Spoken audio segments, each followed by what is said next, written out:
So muri iyi video y'uyu munsi none ngiye kwereka uburyo wategura iyi ginger shot imeze neza gutya kandi iryoshye.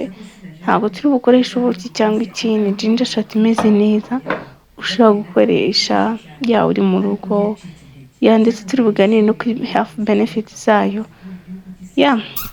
Tubanze dufata umunota umwe ku bantu batarakora subscribe, please mukore subscribe, hanyuma tujye tubana mu biganiro bigiye bitandukanye. Kandi mbararika ngo muri iyi video kugera ku musozo, kuko ku musozo mbafitiye inkuru nshya.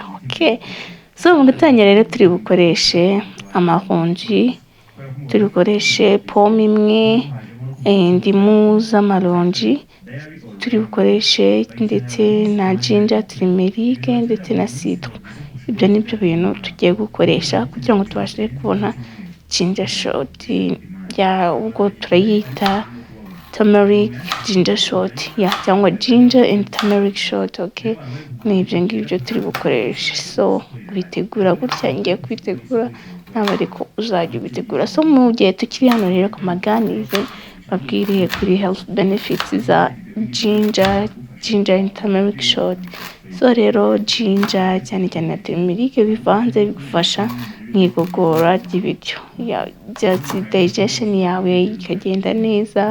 Kwa kundi urya ibintu ukumva biri stakinze mu gifu, ntubasha kujya kuri toilette neza, constipation.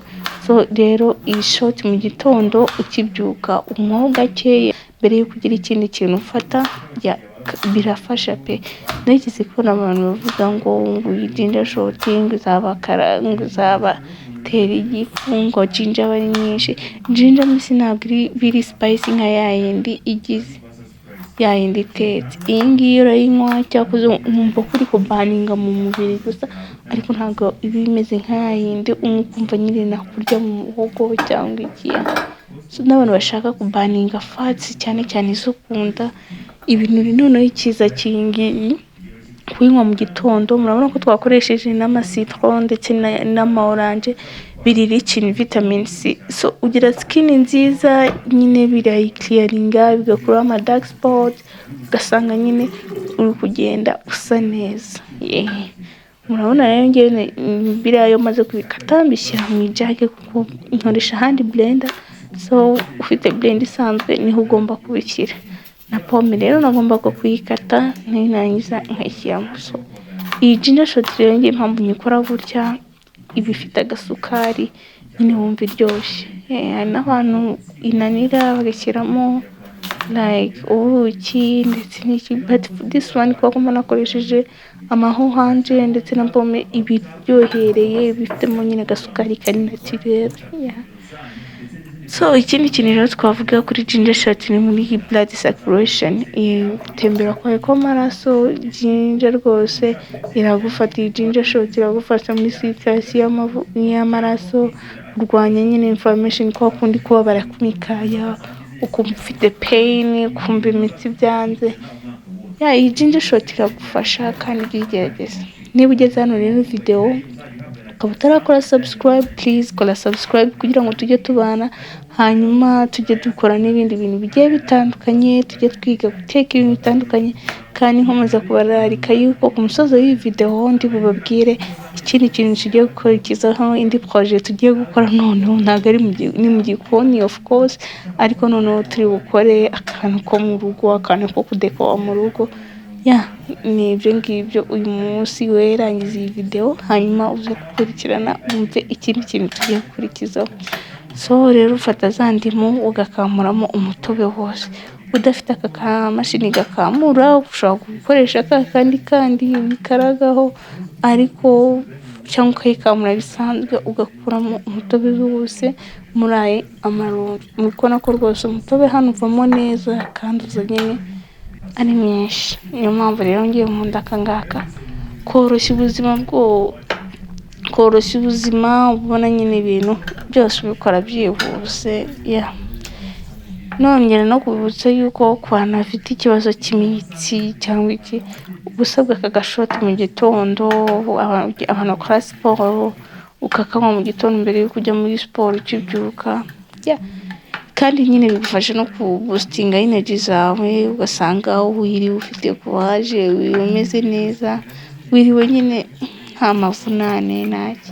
Ikindi rero iyi ginger shot igufasha kurwanya agaseseme, kwa kundi umuntu ahorana agaseseme, isereri, ukumva nta apeti, ukumva ntumeze neza. Uzajya ufata iyi ginger and turmeric shot mu gitondo ubyutse, bizajya bigufasha. Kandi nyine mu gihe wayinyweye ujye unakora, kuko nyine iyo wayinyweye irakoropa, iroza, icyo gihe ugira apeti, ukarya neza, ni byinshi nyine, kandi uba usa neza. Uzabigerageze nk'iminsi 7 urebe skin uri bugire. Uzaba ufite skin nziza imeze nyine nk'iy'akabebe because of this vitamin C mu gitondo. Ni ibintu byiza, ni ibintu umuntu wese akeneye. So izi citron rero ngiye kuzishyiramo nazo gutyo, nazo ndizikamura, nshyiremo amazi. Hari abanyambona bashyiramo n'ibishishwa byose bakablendinga, but for me nyikunda gutyo kuko nibwo nyorohera, apana kuyinywa numva ari ikintu kirura. Ngiye nkoresha gutya ubu buryo, kandi nyine buramfasha no mu buryo bwo kuyikonsuminga biranyorohera. Ntabwo nyine nyinywa numva ari nkaho even njye nanenywa kuri ririya cupa ryose narinywa kuko kaba kameze nka kashi. So rero nkomeza kubabwira yuko mfite na TikTok, abantu bari hano mujye no kuri TikTok, even mu following, but I really kuri YouTube niho nzajya nshyira video ndende. Kuri TikTok aho zaba ari udushort video ndende nzajya nzicisha no kuri YouTube. Niba utarakora subscribe, please subscribe kugira utazagira video izajya gucika, kuko buri munsi ngiye kuzajya na uploadinga, buri munsi ndajya na uploadinga ikintu gishyashya, kandi ikintu ngiye kuzajya mbyigisha ni yama life nyine, nama life nyine tips wakoresha nk'abantu preservinga ibintu nk'ibyo ngibyo, kubika ibintu igihe kirekire. Nubwo buryo ngiye kuzajya mbigisha. Hano rero nari maze kuyiblendinga, ngiye kugenda nkamure ibikatsi mbishyira ukwabyo, noneho dukuremo ka kaji gusa kavuye muri ginger na turmeric. Urakamura nyine ku buryo nta bikatsi biri bujyemo. Nandi kubabwira ko tuzajya twiga ibintu by'ama life tips, ukuntu wategura mu nzu yawe, aho wagurira ibikoresho bimwe bigiye bitandukanye. Ibintu nk'ibyo ngibyo nyine nibyo nshaka ko tugiye gukora, tugafokasingaho muri iyi minsi. So rero nahise mfata mvanga na yaji y'amabundi ndetse na citron ku ruhande. Ibi rero nibyo bituma hazamo agasukari, ibiryoshye nyine iyo usizemo iji aho hanze gutya nyine. Tandukanye na kwa kundi washyiramo ubuki cyangwa iki kugira ngo ubwayo nyine ivamo iryoshye, ivamo testinga neza, kandi nyine ibifite hano benefits zose. Bikora ko ibintu byose twabisizemo nta kintu na kimwe kiri kuramo. Rero bishatse hano ushaka gushyiramo black pepper, hano wongeramo olive oil kugira nyine absorption nyine ya turmeric yorohe, ariko ntabwo twigeze dukoresha turmeric ya powder. That's why njyewe nagize, iyo wakoresheje ubundi akenshi turmeric ya powder ujya wongeramo utuvuta twa olive dukeya. Hanyuma bashyiramo rero black pepper. Black pepper buriya nayo ni nziza, irwanya nyine inflammation, kwa kundi usanga uri kublotinga na bloating nayo buriya black pepper iragufasha. Kwa kundi ugasanga urusura imisuzi inuka nabi bike, iragufasha. So rero niyo nahise nyishyira muri iri cupa. Muri video y'ubushize abantu bambajije ahantu wakuye iri cupa. Aya macupa nyanyagurira muri Tedemi, even n'utujage byose niho nyabikuye.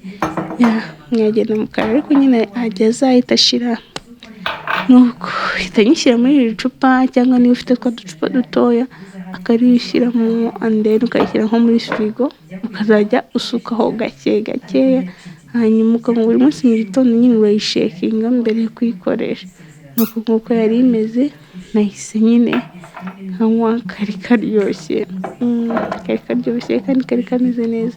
So niba ugeze hano video rero kora subscribe kugira tuzajya tubana, kandi mbibutse yuko muri video y'ubutaha bubigishe uburyo wakora kando ihumura ndetse imeze neza, igufasha guhumuza mu nzu yawe. So urakoze rero kubana natwe, kora subscribe kugira utazatsikwa n'iyo video.